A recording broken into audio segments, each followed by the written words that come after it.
Hello everyone, and thanks for hanging out with me. This is the Ioniq 6. I'm gonna show you the car a bit. Jürgen Sangl was so nice, Autohaus Sangl here in Landsberg am Lech, to give me this car to test it out for a few hours. So check him out, link is in the description below. He's awesome.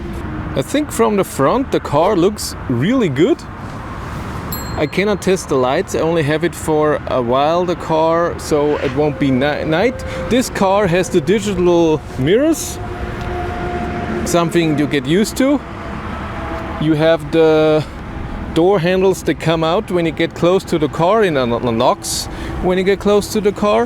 For the backup camera is here, and you have a button here to open the trunk.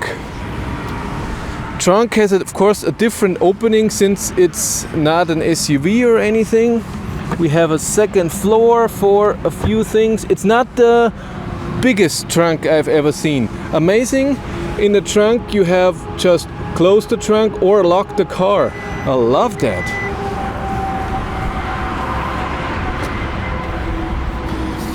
The charge port, when you press it, it opens by itself a bit, so you cannot press it and take it by yourself, so it does it a bit automatically. You have a little LED that shows you that you're charging and where your state of charge is. I am at 19%, charging with 127 kilowatt. It will go up at some point. We have a little frunk, and it doesn't need a door, so it's always open. I like that.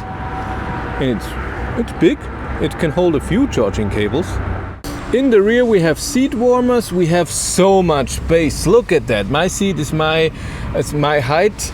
It's really a lot of space. There's no bump here in the middle. I know there's a lot of stuff. We have two USB-Cs here. In the front there's a USB-A. We have a middle console there and a little light on the roof, and we have a sunroof. And down there we also have a 230 volt outlet. In the front we have a parking brake and open the trunk and the charge port. We can turn off ESC, and we have our mirror controls here.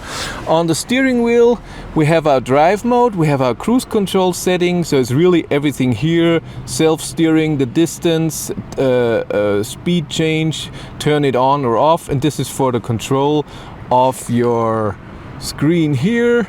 And you have more pages that you can go through. And on the right we have our music control, our favorite button, and the mode of music that you want to see. Now the power went down to 150 kilowatt again. In the middle we have a window control, auto hold button, and locking and unlocking, and that you cannot open the windows in the rear. We have a big gigantic pocket here with two USB-Cs, and here's a USB-A for Android Auto, Apple CarPlay. And here in the front we have our climate, where you can get to the climate when you press it up here, and have even more settings. And a parking camera. You can go to media, map, navigation, turn music on, off, and your start-stop button that you still need. Two cup holders, and here we have wireless charging for your phone. And of course you can close the sunroof. In your cockpit view, with this button you can switch through the pages, and here you can switch even more items. So for example, I'm now in the car view, and then I can scroll down to see my 3 different trips, and I have a full trip, or off the charging, or just drive info, and that's it. And then you can go to the next page for navigation if you have that on, then information if there is anything, and your assist system. In your cockpit view at all, you see everything: your range, your state of charge, the temperature, what drive mode you're in. Your instant consumption is down here, animation, and you have your average consumption there, and your odometer. Everything is shown. And when you're charging, you can see your charging power in kilowatt, how long does it take to 80% and to 100%.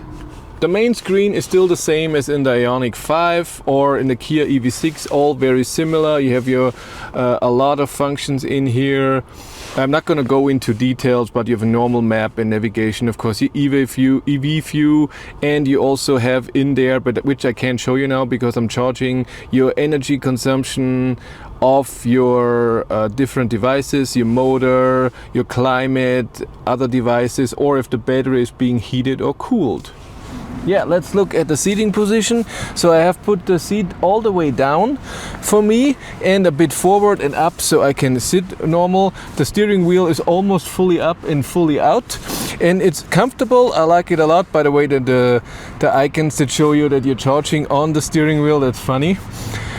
What I notice, there's almost no headroom. Maybe it's because of the sunroof, but maybe like 2 centimeters. So if you're 185, I'm 180 centimeters, 6 feet. If you're a bit taller, you won't fit in here. I have to seat all the way down. You have to be way further in the rear. And then let's look in the rear. I have incredible legroom, oh my god, but headroom, no. I'm touching the roof. And when the seat is on the lowest position, I cannot put my feet underneath, so it has to be higher for my feet to get it under the seat, front seat. But other than that, it's awesome. This is nice and soft. The middle console here in the rear is also very soft. Like I said, headroom is not the best in this car, otherwise a lot of space. But that was it for me. Really amazing car. I like the Ioniq 6. There are some annoying things that we'll see in the driving videos. But that's something that Hyundai and Kia do very much. Beeping. But that's it for me. Thank you very much for watching. Have a great day and take care. Bye.